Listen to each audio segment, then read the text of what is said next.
ছকরিয়ায় জিদ্দাবাজার মহাসড়ক লাগোয়া মাতামুহুরী ব্রিজের উত্তর পাশেই আর্থমানবতার সেবায় উন্নত প্রযুক্তির টেকনোলজি ও মানসম্মত আধুনিক চিকিৎসা সেবা নিয়ে এবার যাত্রা শুরু করল এভারগ্রিন হাসপাতাল। শুক্রবার ৩ জানুয়ারি বিকেল ৩টায় চকরিয়া শাখার এভারগ্রিন হাসপাতালের চেয়ারম্যান নুরুল ইসলাম বাবুলের সভাপতিত্বে হাসপাতালের পরিচালক ও শিক্ষাবিদ জনাব শামসুল হুদা চকরিয়া শাখার উদ্বোধন ঘোষণা করেন। আমাদের এই সময়ে উনি আমাদের মূল্যবান সময় বিভিন্ন অনুষ্ঠান অনেকটা সময় ত্যাগ করে স্যাক্রিফাইস করে আমাদের প্রতি যে বদান্যতা উনি দেখিয়েছেন, যে সহযোগিতা দেখিয়েছেন, আমি আমার হসপিটালের পরিচালকের পক্ষ থেকে এলাকাবাসীর পক্ষ থেকে আমি ওনাদেরকে ধন্যবাদ জানাই, কৃতজ্ঞতা জানাই। আশা করি ইনশাআল্লাহ সামনে আমরা সবাই, কেউ শিক্ষকতা করি, কেউ স্বাস্থ্য, আমরা ডাক্তার হিসেবে কাজ করি, কেউ দেশের নিরাপত্তার কাজ করি, আমরা সবাই দেশকে এগিয়ে নিয়ে যেতে চাই।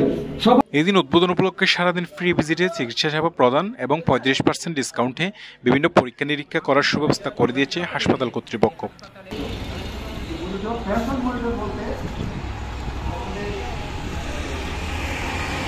উদ্বোধন অনুষ্ঠানে প্রধান অতিথি হিসেবে উপস্থিত ছিলেন চকরিয়া থানার ভারপ্রাপ্ত ওসি জনাব মঞ্জুর খাদের ভূঁইয়া। প্রধান মেহমান হিসেবে উপস্থিত ছিলেন চকরিয়া উপজেলা স্বাস্থ্য কর্মকর্তা জয়নাল আবেদিন। বিশেষ অতিথি হিসেবে উপস্থিত ছিলেন চকরিয়া পেকুয়ার সংসদ সদস্য পদপ্রার্থী জনাব আব্দুল ফারুক, লক্ষাচৌর ইউনিয়নের সাবেক চেয়ারম্যান নূর মোহাম্মদ মানিক, সাংবাদিক নেতা আব্দুল মজিদ সহ এভারগ্রিন হাসপাতালের পরিচালক, চেয়ারম্যান, অতিথি, ডাক্তার, রাজনৈতিক নেতৃবৃন্দ, সাংবাদিকবৃন্দ সহ অনেকেই উপস্থিত ছিলেন। কিন্তু এরপরে চিকিৎসা খাতে একটা বিশাল অংশ আমাদের ব্যয় হয় প্রতিটি নাগরিকেরই।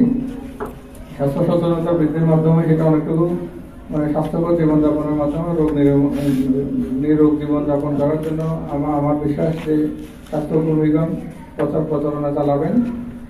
আপনি চকরিয়া হসপিটালে যান অথবা আপনি কক্সবাজার সদর হসপিটালে যান, দেখবেন যে মেঝেতে গাদাগাদি করে আপনার সাধারণ মানুষ, গরিব, দুঃখী, অসহায় মানুষ পড়ে আছে।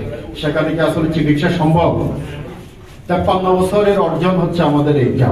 একজন মানুষ যখন অসুস্থ হয়, একজন মানুষ যখন আপনার বিভিন্ন ডিসিজের কারণে কষ্টে পড়ে, তখন তার চিকিৎসা সুন্দর ব্যবস্থা এদেশে এখনো হয়ে ওঠেনি। এটা আমাদের জন্য চরম দুর্ভাগ্য। রোগী এসে যদি সেবা পায়, রোগী এসে যদি কি সেবা পেয়ে যদি সন্তুষ্ট হয়, তাহলে অবশ্যই সিরিঙ্গা পার হয়ে জিদ্দাবাজার এলাকায় চলে আসবে। এটা আমাদের জন্য গৌরব হবে, লক্ষাচরবাসীর জন্য গৌরব হবে আশা করি।